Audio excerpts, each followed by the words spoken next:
Sanibonani babukele emakhaya, lo okhulumayo uSister Charity Nyathi. Angihambi ngedwa, ngihamba nomnyeni wami. Ngizocela ukuthi azi-introduce. Sanibona babukele emakhaya, mina ngikhuluma uSabelo Nyathi. Siyabonga sisingene esifundweni sethu ngaphambi kokuba siqale sizothoba amakhanda masithola umthandazo. Socela umzala Nyathi asithandazeni. Sithandazeni. Baba sezulwini, sithandaza phambi kobuso bakho, sikubonga ngethuba osinikeze lona ukuthi sibe yilabo abafundayo elizweni lakho. Banathi Nkosi isifundo zicace, konke lokho sikufunde kusakhele ikhaya. Usinikeze indawo ekhaya ezulwini. Konke lokho sikhuleka ngelihle igama likaJesu ohlela ukuze kube phakade. Amen. Amen. Siyabonga. Sizongena esifundo sethu sakuleli viki, sifunda kusifundo 11. Isihloko sethu sithi ukuphaphamela ukudumisa uNkulunkulu. So sizoqala manje singene ivesi lethu lekhanda silithola kuHagayi 1:7 elifundeka kanje. Usho kanje uJehova Sebawothi, uthi bhekani ezinhliziyweni zenu indlela zenu. Sizothola futhi noMoses prophet wethu owandulela isifundo esiwuthola kuTestimonies for the Church volume 3 ufundeka kanje. Akufanele wenze ukubambezeleka kodwa ngokuseduze kakhulu uhlole inhliziyo yakho bese uyafa kumina imihla yonke. Sicela umzala Nyathi ukuthi asichazele kabanzi masibheke isihloko sethu, masibheke futhi nevesi lethu lekhanda noMoses prophet. Lokho kungenisweni kwesifundo sethu lana sithola ukuthi kunesidingo sokuthi sizihlole. Kodwa uzihlola lokho into okumele siyenze manje. Singathathi isikhathi eside singakwenzanga ukuthi sizihlole. That is why isihloko sesithi ukuphapha kumele siphaphame ngalesi sikhathi manje. Kusho ukuthi lokho konke esikwenzayo kune time frame kulesikhathi esibekiweyo ukuthi sizihlole. Amen. Siyabonga ukugcwalisa nje kancane lapho uyasho futhi nalapha ekugcineni ukuthi kumele sibe ngabantu abafayo kumina imihla ngemihla. So ukwenza ukuthi sikwazi ukuthi simdumise uNkulunkulu ngokugcwele, kumele umina afe imihla yonke. Amen. Amen. Sizoqhubekela phambili manje singene kusihloko sethu sokuqala uSunday. Sithola lapha kuthiwa amaxuku amabili. Sizofunda kabanzi ngaphansi lana kuyimbuzo yethu esiphiwe ukuthi imaphi lamaxuku amabili okukhulunywa ngawo. Umbuzo wethu oqala uthi chaza isehlakalo esiyindida esizokwenzeka masinyane. Ivesi lethu sithola kuZefaniya 1:14-18. NgokukaZefaniya 1:14-18 isehlakalo esiyindida lapha uZefaniya uchaza usuku olunzima. Kwezinye indawo uthi usuku losizi. Lapho uKristu uJesu yathi efike khona sithola lapha ixuku lokuqala elichazwa nguZefaniya. Sibona abantu besehluleka ukuthi bamele ukuvela kwenkosi. Uthi lapho nesiliva negolide angeke likwazi ukuthi libasize kumbe libavikele kulolu laka lukaJehova ngalolu suku. Ilixuku lokuqala elichazwa lapha nguZefaniya. Ixuku lesibili ngokuya kuMoses prophet lapha sibona kusiba ixuku labantu abasebenzayo ngokwesaba uNkulunkulu befuna ukuthi baxoshe izikhubekiso bekulungise iziphambeko ezenzekayo ebandleni.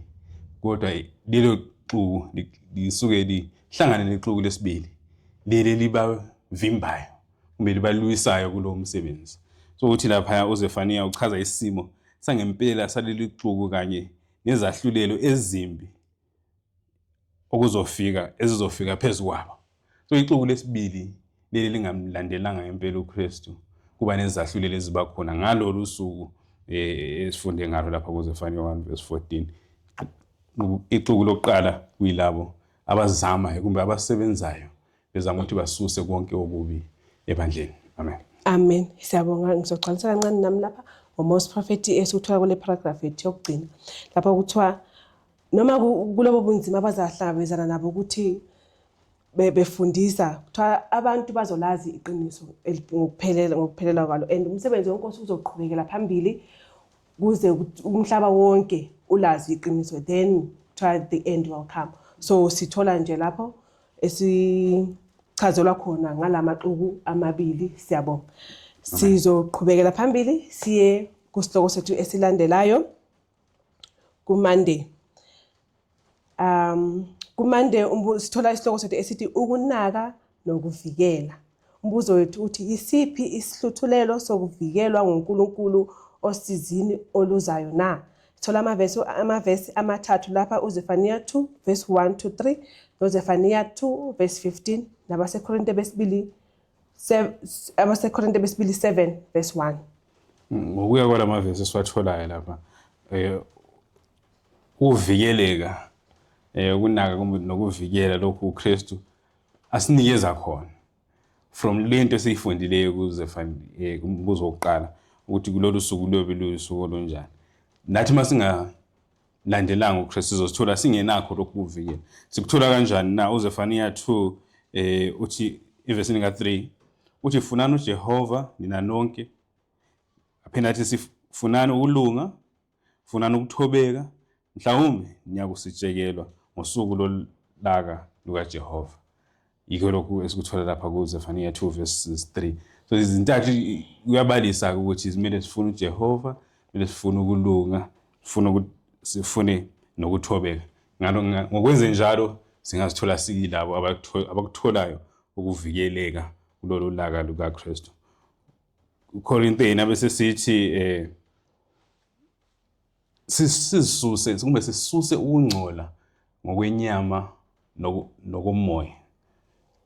Mase sihlanganise zonke lezi zinto siyilabo ke abangazithola bevikelekile. Ungayisiprofeti lapha amawuqala uthi wona uNkulunkulu ufuna abantu bakhe ukuba bazihlanze kukho konke ukungcola kwenyama nomoya, baphelelise ubungcwele ngokwesaba inkosi.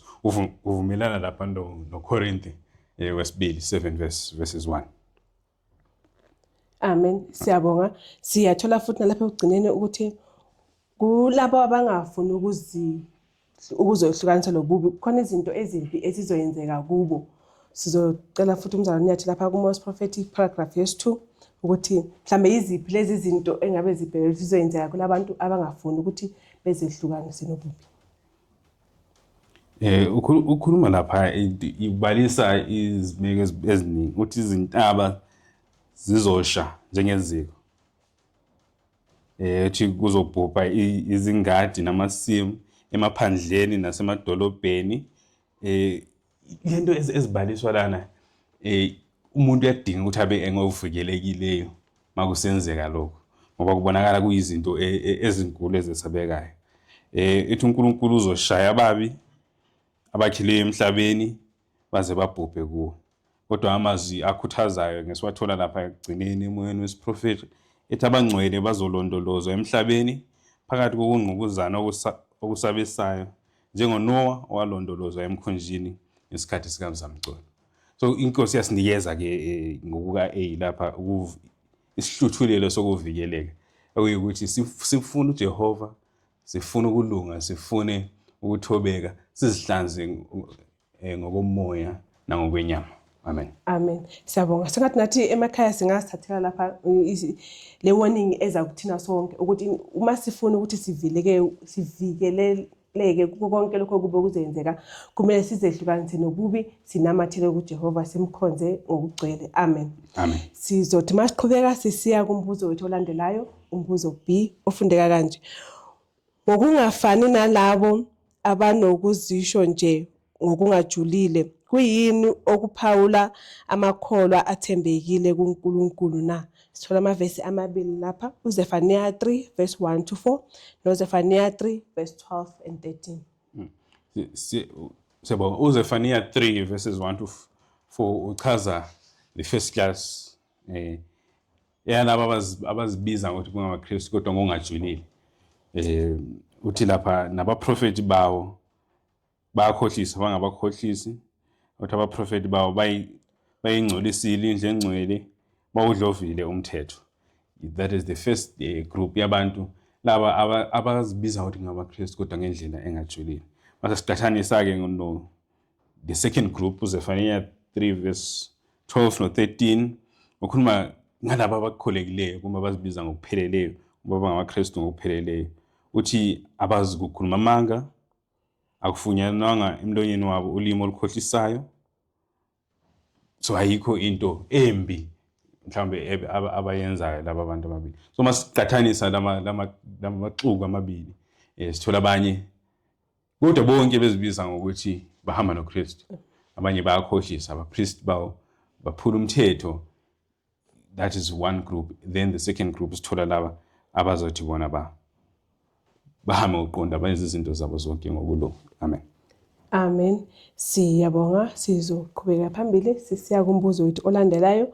Umbuzo C uthi wena uZefaniya wembula kanjani ithemba elikhulu kanye nomsebenzi ngenxa yabantu bakaNkulunkulu abathembekileyo kuzo zonke izingxenye zomhlaba na? Sithola ivesi lethu kuZefaniya 3 verse 14 to 16. Ithemba leli elivezwa lana ngoZefaniya masifunda verse 16 uthi ngalolo suku uyakuthiwa kulo iJerusalema ungesabi Siyoni izandla zakho mazingadangani. Izandla mazingadangani ekutheni zisize. Ithemba elikwabanye abantu liyavuselelwa kumbe liyavuswa yithi kumbe ngabanye futhi abanye abantu. Uthi lapha mayefunda kumoya wesiprofeti uthi izidalwa zezulu zibhekile futhi zilindile izithunywa zabantu ukuba zishukunyiswe ngokujulile izidingo zalabo abasebenza nabo abadidekile nabavivinywayo ekuhluphekeni nasosizini. So kulomsebenzi nathi kumele siwenze ekuvuseleleni ithemba lamanye amaKristu kwezinye izindawo. Uthi lapha izidalwa zezulu zibhekile ukuthi sizoshukuma yini kumbe sizosukuma sikumele phezulu ukuthi sibe laba abasizayo ngezethu izandla ukuze ithemba lingabhubhi kwabanye abantu. Amen. Amen. Siyabonga ukuqhubekela phambili kwethu sisiya ku number 3 uTuesday. Sithola lapha isihloko esithi ukududuzeka kwengcosana ethembekile. Umbuzo wethu oqala uthi yiziphi izincazelo ezembula ukujula kothando lukaNkulunkulu kubantwana bakhe nokuthi singakubonisa kanjani kithina. Thola amavesi amabili lapha uZefaniya 3 verse 17 nabaseKorinte besibili 3 verse 4. Seba ukududuzeka kwalabo abathembekile abayingcosana sifunda lapha verse 17 kaZefaniya 3 uthi yena uJehova uNkulunkulu wakho uphakathi kwakho iqhawe eliyakukusindisa uyakujabula ngawe ngentokozo athule othandweni lwakhe athabe ngawe ngokuhlabelela. uKorinte 2 Corinthians 1 verse 3 and 4 safunda uverse 4 othi yena osiduduza osizini lwethu lonke ukuze nathi sibe namandla okududuza abasosizeni olunjani ngenduduzo esiduduzwa ngayo nathi ngoNkulunkulu. So ingcosana ethembekile inenhlanhla mhlawumbe singasho ukuthi kulokududuzwa esikuthola kuye uJesu ngoba uthi uJehova uphakathi kwabani uJehova uNkulunkulu uphakathi kwakho. Induduzo yokuqala leyo abathembekile abazoyithola. Then kube sokuba khona ukududuzwa okuvela kwenye ingcosana. So uthi uze nathi sibe namandla okududuza ngenduduzo esiyithola kubani kuNkulunkulu. So siyaduduzeka ngenduduzo evela esiyithola kuNkulunkulu nathi kumele siyidlulisele kwabanye siduduze abanye ngayo. Then nokuthi uJehova yena uphakathi nakwethu. Amen. Amen. Singezelela nje kancane lapho kuthiwa lapha phakathi koMoses prophet sithola ukuthi kunezingilosi ezinkulungwane zezinkulungwane ezisivikelayo ukuthi esisivikela phakathi kwabo ububi obungahle busehlele. Lezi zingilosi zivikela bonke abantu abathi bazothi bebe nengxenye embusweni ozayo masinyana. So lapha iyasibuza futhi ukuthi akuyona yini ireason yokuthi sibe grateful ukuthi simdumise uNkulunkulu yini leyo ukuthi noma sihamba izindlela zethu ngaso sonke isikhathi kunezingilosi ezisivikelayo ukuthi ububi bungasehle. Singaqhubeka lapha sikhuluma ngayo le nduduzo okumele sinikeze abanye. ingxenye yokududuza ikukhuluma ukubonga kumbe ikubonga. So uma sibonga uthi lapha ukubonga kufanele kuhlale ezinhliziyweni zethu nasezindebeni zethu. Ubufakazi obunjalo buzoba nomfutho kwabanye. Bapha abanye laba esizama ukuthi sibaduduze kumbe sibalethe enkosini. So uma singabantu ababongayo esihlezi sinalawo mava athi Nkosi siyabonga ngalokho siyabonga ngalokho ithi yona lapha nalabo abasibhekileyo bazobona ukuthi hayi lento esiyifunayo lapha esikhona ingabe ikhona lapha kulaba abantu. So kubalekile ukuthi lokhu ubonga esinako kumbe ukujabula esinako sihlale sikhuluma ngakho sibonga inkosi uzokwenza ukuthi nabanye abasibhekileyo babone ukuthi ingathi lokho esikufunayo labanye abantu banakho abanakho ngabe kungcono kunalokho esigijimisana nakho lapho. Amen. Amen. Siyabonga. Sizoqhubeka phambili singene kumbuzo wethu olandelayo. Umbuzo B uthi chaza unakekelo olwengeziwe besisa sikaNkulunkulu kubantwana bakhe abashushiswa ngenxa yokwenqaba kwabo ukwephula umthetho wenkululeko. Sithola futhi lapha amavesi amabili uZefaniya 3 verse 18 to 20 no Hezekiah 9 verse 3 and 4. Sifunda lapha uZefaniya 3 verse 19 uKristu lapho uthi uzabutha abaxoshiwe ibenza indumiso. Uthi uzabutha bonke futhi abahluphekayo. uHezekiah 9 verse ka4 singamfunda uthi uJehova wathi kuye dabula emzini phakathi kweJerusalem ubeke uphawu emabonzini abantu ababubula bekhala ngazo zonke izinengiso ezenziwa phakathi kwalo. So laba abantu bakaNkulunkulu abakhona emhlabeni siyabona ukuthi uyabanaka uthi uzobabutha okokuqala. Okwesibili ubabutha kanjani ngoba ubabutha ngoba siyenzeni sebafakile uphawu. So lapha bakhona ekububuleni kwabo ngezinengiso zonke kube kuhlushweni kwabo ekuxoshweni kwabo uKristu uyazidiba kuphi. uNkulunkulu babhekile lapha bakhona ngoba usebafakile uphawu emabonzini abo. Amen. Amen. Siyabonga. Ngabe kukhona mhlawumbe lapho kuMose Prophet ongathanda ukuthi ugcwalise? Singafunda lapha ithi ukuthanda kwabo ukuhlanzeka inhlonipho nenkazimulo kaNkulunkulu njengoba injalo futhi banombono okhanyayo wesono sabo esikhulu futhi bamelwa ngobuhlungu ngisho nalapho bebubulwa bekhala. So even if lapho yabukhona ukhala siyakubona ukuthi uNkulunkulu usasinakile ngoba uthi noma bebubula bekhala usibhekile usesiphawulile ngophawu lwakhe. Amen. Siyabonga. Sizoqhubeka phambili sisiya kuWednesday. Number 4 wethu umbuzo wethu isihloko sethu sithi ukuqaphela izindlela zethu. Then sithola umbuzo A ufundeka kanje. Lapho uHagayi ebizwa njengomprofeti kuyini obekwenzeka ngaleso sikhathi futhi kuyini esingakufunda kulesimo na? Sithola uHagayi iverse lethu uHagayi 1 verse 1 to 4. Singafunda la so I think so funda verse 2 usho kanje uJehova uSebawothi uthi laba bantu bathi akukabi isikhathi sokuza isikhathi sokwakha indlu kaJehova. Verse 3 wase kufika izwi likaJehova ngoHagayi umprofeti lathi kuyisikhathi sokuba nihlale ezindlini zenu ezembisiweyo le indlu isiyize na. That is Haggai verse 1 to 4. So kwenzekani ngalesi sikhathi abantu bahleli ezindlini zabo ezembesiwe ngoba esisho uHaggai kodwa indlu kaNkulunkulu iyabhidlika kumbe iyaphela isimoshakile. Ithi lapha verse laba abantu bathi asitha abantu bami uthi laba abantu bathi asikafiki isikhathi sokwenza njani sokuthi sisakhele uJehova indlu kodwa uJehova uyabuza ukuthi isikhathi sani isikhathi sokuthi nihlale endlini ezizembesiweyo kodwa le indlu ibhidlika na.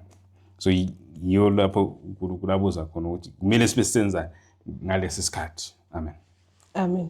Siyafunda futhi lapha mosifowethu ukuthi njengoba esithi laba abantu instead of ukuthi athi my people. So ngoba ukuthi sebeyeke ukuthi beqhubeke ngomsebenzi kaNkulunkulu ukuthi bemakhele indlu. So ingakho ukuthi ngomprofeti wakhe uHagayi wathi ekhuluma ngabo wathi laba abantu akazange ethi abantu bami. Siyathola futhi lapha phansi kuMoses Prophet paragraph yesibili. Ungathanda mhlawumbe ukuthi ugcwalise lapha ngaphansi. Ukuthi ama-Israyeli ayengenakho ukuzithethelela ngempela ngokushiya umsebenzi wabo wasethempelini. Lapho isikhathi sokuphikisana okunzima kakhulu uphakanyiswa, bekuyisikhathi sokubekezela bengaphakathi kwesakhiwo. So ngalesikhathi babe-attackwa. So bona bahle babona kungcono ukuthi senze njani sihlale bathi bona mhlambe this is a sign yokuthi inkosi ayifuni ukuthi siqhubeke because why are we being attacked. Kodwa lapho Moses prophet that was not enough reason ukuthi bahlale. Into kwakumele bebekezele bekuphi bengaphakathi kwesakhiwo kube besakha beqedelela ukwakha indlu kaNkulunkulu. Ekugcineni lapha uthi lapha ubunzima buvuka bagoqulwa kalula emsebenzini. So ngesikhathi kuqala iconflict leyo ukuthi baya-attack bahle babona ukuthi kungcono silesenze njani siyeke umsebenzi sishiye phansi siyosihlalela ezindlini ithempeli izobonakala ngesikhathi esizayo kumbe ngesikhathi esilandelayo. So lapho ilizwi leli liza ngoHagayi liyaqondisa kumbe liyaphikisana nakho lokho kwenzeka la ukuthi angeke nithi nihlele ezindlini ezinhle lena kodwa indlu kaNkulunkulu ibe ibhidlika. Amen. Amen. Siyabonga. Sizoqhubeka phambili sisiya kumbuzo wethu olandelayo ofundeka kanje. Yikuphi ukuncengwa okwenziwa kulabo abaphazanyiswa intakazelelo yelizwe na? Sithola iverse lethu Hagayi 1 verse 5 to 10. uHagayi 1 verse 5 to 10. So sifunde singafunda uverse 6 no verse 7. Uthi nihlanyela okuningi ningenisa okuyingcosana, niyadla kepha nisuthi, niyaphuza kepha liswa, niyembatha kepha akekho ofudumalayo. Ozuza imali uyizuzela isikhwama esibhobokileyo. 7 uthi usho kanje uJehova wasebawothi uthi bhekani enhliziyweni zenu. So amen. Amen. Sibona lana indlela interested kumbe sinake ngakhona ama-interest wethu ezweni. Kodwa indlu kaNkulunkulu ibhidlika kumbe imoshakala. So uyasho lapha kuverse 6 kusehla lapha kusiya kuverse 10 uthi uverse 10 singafuna uverse 10 khona lapha ethi ngalokho izulu livinjiwe kungabe kusaba kho amazolo nomhlaba uvinjiwe ungabe usaba nazithelo. So sibona lapha i-contrast kumbe ukuphikisana kwalokho esithi sizama ukukwenza nesikutholayo. Sihlanyela kaningi sivuna kancane. Siyaphuza asaneliseki sembethe kodwa asifudumali. Inkosi sibonisa ukuthi kuyize kangakanani ukuthi sisebenze sithi siyazisebenzela kodwa singazange sifake endlini yenkosi. Okubonisa ukuthi nayo inkosi inakho ukuthi ivale ngiko esithi ngalokho izulu livinjiwe inakho ukuthi ivimbe uthi nothola imali uyitholela isikhwama esinjani esivuzayo.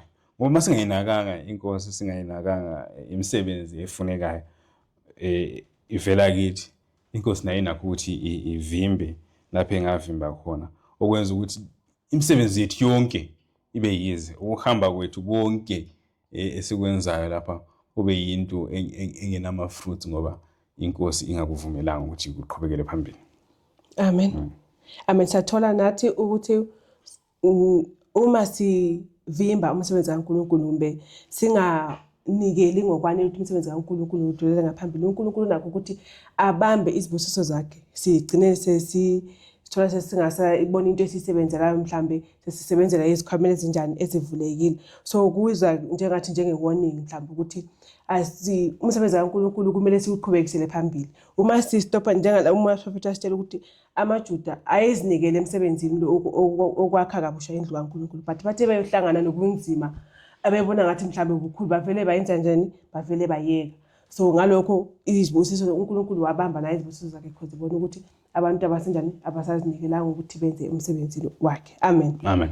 Sizoqhubeka phambili singena kumbuzo olandelayo. Umbuzo ofundeka kanje: insali yathola kanjani ukunqoba enhlizweni nakwizenzo na? Sithola ivesi lethu uHagayi 1 verse 12 and 13. So lapha kuHagayi 1:12 no-13 sithola ukunqoba okutholakalayo ukuthi bamamela izixwayiso zazikhona. Babona ukuthi ngempela lento ekhulunywayo esho umprofeti ukuthi lihleli kanjani isimo sinje yayiliqiniso.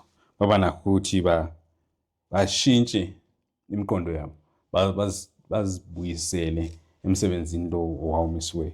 Ithi lapha masingenisa umoya wesiprofeti ithi insali yaqaphela zonke izixwayiso ezaziphindaphindwa ukuze impumelelo yabo nezibusiso zikaNkulunkulu zingancika ekulaleleni ngokuphelele izeluleko abanikwa zona.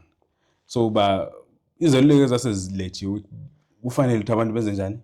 Babuye bazidedicate kumbe bazinikele emsebenzini lo bakulalela lokho. Kuthi sikwabonakala ukusola lokho kusiba ngamazwi akhuthazayo ayesevela kumprofeti. Amen. Amen. Siyabonga. Sizoqhubeka phambili singene ku number 5 wethu uThursday. Sithola umbuzo, isihloko sethu sithi ukukhazimulwa ngendlela ehlukile.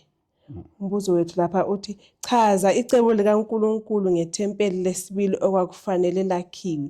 Sithola ivesi lethu kuHagayi 2 verse 6 to 9.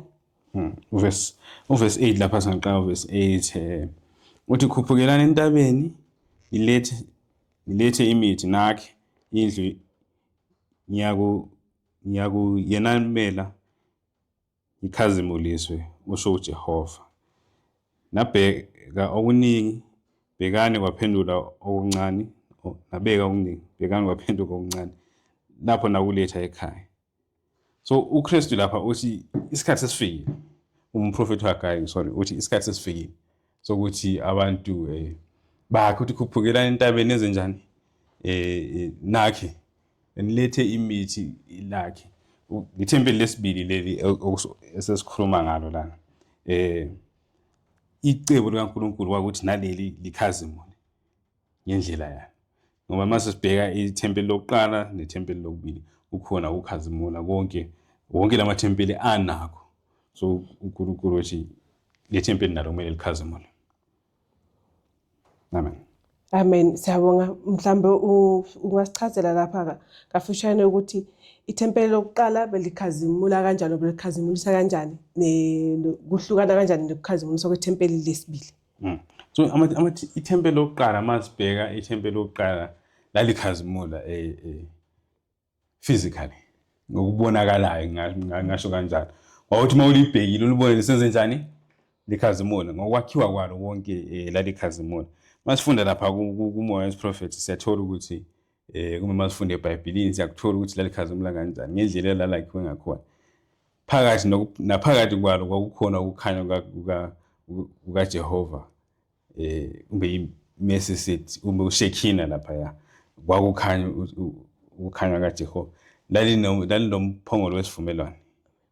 Lamatshe lawa ayesetshenziswa ngabapriest ukubuza ukuthi singenza into enjani kukhanye kwelinye lalo elithi ukuze bazi ukuthi kwenzakalani.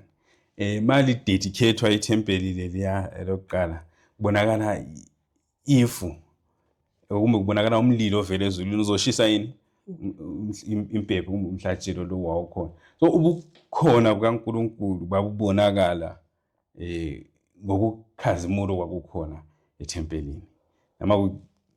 Masifunda ngemhlatshelo ukuchelwa kwegazi lapha elalidliwa ukukhanya kwabani kaNkulunkulu. So mawuyibhekile kumbe mawuphakathi kwalo lethempeli lokuqala labonakala lingelikhazimulayo. So nethempeli lesibili kwakumele likhazimule. Masifunda lapha kumoya wesiprofeti sithola ukuthi mawaqathanisa lamathempeli omabili elokuqala lalibonakala likhazimula more than elenjani elesibili. Yikho sithi ukukhazimula isihloko sithi khazimula ngendlela ehlukile. So ithempeli lesibili likhazimuliswa yini na? Masifunde lapha kumoya wesiprofeti the last paragraph. Ithi ithempeli lesibili alizange lahlonishwa ngefu lenkazimulo kaJehova, kodwa ngobukhona obuphilayo balowo uhlala ukuphelela komzimba wobuNkulunkulu. Lowo onguNkulunkulu uqobo wabonakala enyameni. So this is ukukhanya kumbe yikukhanya okwehlukileyo lokho for leli thempeli. Leliyala linento zonke ezikhanyayo. Ogolide babetholakala, brass lalitholakala laphana ethempelini lokuqala. Othi ithempeli lesibili silithola likhanya ngokwehlukileyo from the first one. Ngoba ukukhanya kwaleli thempeli lesibili kwakuba khona kukaNkulunkulu in flesh. uKristu. So wangena yena uKristu in flesh ethempelini leli kwaba yikho ukukhanya kumbe ukukhanya okuhlokileyo nalokho ukukhanya kwethempeli lokuqala. Amen. Then lapha ugcineni moya wesiprofeti uyasitshela ukuthi though the second ithempeli lesibili lali yakhwe ngendlela esimple maliqathaniswa le thempeli lokuqala kuthiwa kodwa ubukhona bukaNkulunkulu physically there kwalenza ukuthi libe inkazimulo yakhona ibe ingcono kunali ithempeli lokuqala. Siyabonga babukeli emakhaya, sesifike emaphethelweni esifundo sethu sakuleli viki. Ngaphambi kokuba sivale sizothoba amakhanda masithola umthandazo wokuvala. Asikhuleke. Baba wethu esezulwini nalapha emhlabeni, siza ngaphambi kokuthi wakho ngalesi sikhathi, sibonga isipho sempilo, sibonga ukuthi uvumile ukuthi sibe kule ndawo ngalesi sikhathi. Sengathi isifundo sizithola amaviki wonke, kungaba isifundo lezi zizosinceda ekuguquleni izimilo zethu ukuthi sifaneleke embusweni wakho wezulu. Iba nathi manje nabazalwane endaweni ezehlukeneyo, sengathi sonke ungasibutha ngentando yakho Baba olungileyo. Sifundise ukubonga ngaso sonke isikhathi isipho sempilo esinikeze sona. Sicethele amacala ethu ngalesi sikhathi, sazi ukuba siyaphila namhlanje kodwa kuyona intando yethu, kodwa kungumusa wakho. Sibonga nethuba osasinikezile lona ukuthi sizilungisise izimilo zethu ukwenzela ukuthi sifaneleke embusweni wakho. Iba nathi manje sikhulela ngesikhathi sibonga isifundo sisithole ngalesi sikhathi, sengathi udumo lonke lungaza ngakuwena. Iba nathi manje egameni lekuhlala manje kuze phakade, siyakhuleka. Amen. Amen. Siyabonga besicela futhi niphinde nisijoyine futhi ngeviki elizayo masithola futhi esinye isifundo sethu. Inkosi isibusise sonke. Amen. Amen.